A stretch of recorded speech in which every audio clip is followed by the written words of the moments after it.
Defining Moments brought to you by Samsung.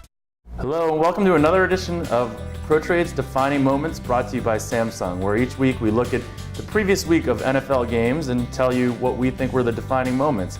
Actually, we get a little help from you guys too, so instead of having to listen to Tom Jackson and Chris Berman tell you what the big plays were from the previous week, you guys can weigh in. You can weigh in each week at definingmoments.federatedmedia.net. So on to this week's top plays.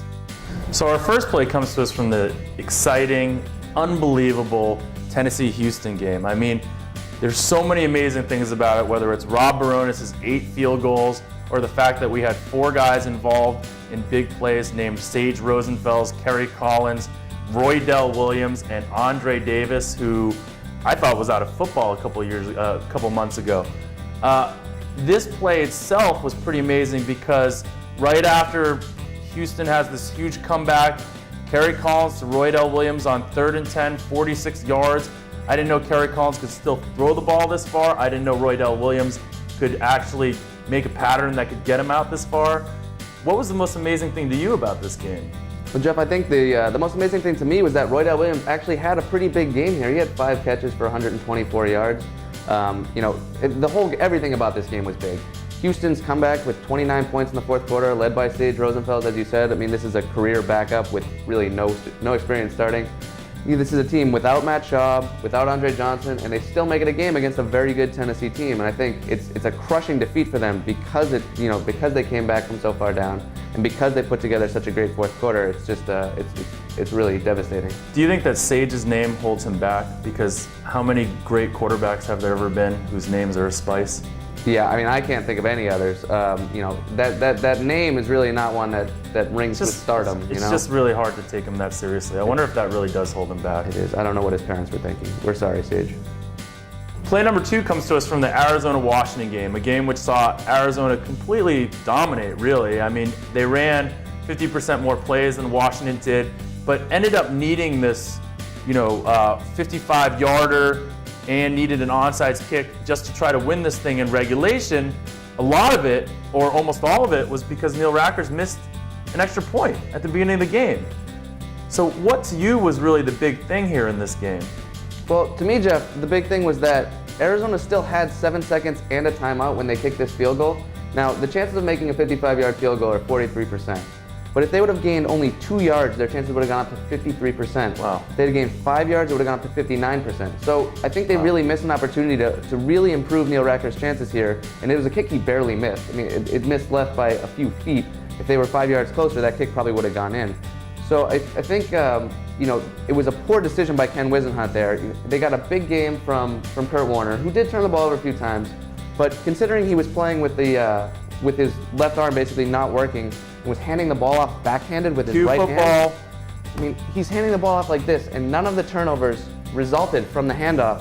They all, a couple interceptions and another fumble that was unrelated. But I think Kurt Warner really showed up to play, and Ken Wisenhunt really hurt his team by not going for it here, not trying to gain a few yards and make this kick easier. So shockingly, a gutless decision by an NFL head coach potentially cost his team the victory. I think this might be the first time we've ever seen that happen. Our final play is from the Chicago-Philly game, which really shocked me, I think. Every time it seems like we count Chicago out, 90-yard, field to go with no timeouts, under 2 minutes, Brian Greasy in there, all of like major impediments to me. Gets them down there, and on 2nd 10 from the 15-yard line, throws a strike to Muhsin Muhammad, who you've been known to call I called Muhsin a corpse last week. I thought he was, but they proved me wrong a couple games in a row now. So, Bears back or what? Well, it was just last week we were talking about Ryan Longwell's 55-yard field goal ending the Bears' season, and now we're talking about this drive maybe resurrecting that season. I think the remarkable thing about this drive is that it was so easy. They had very little time, but they never faced a 3rd down longer than 3rd and 3. The 4th down.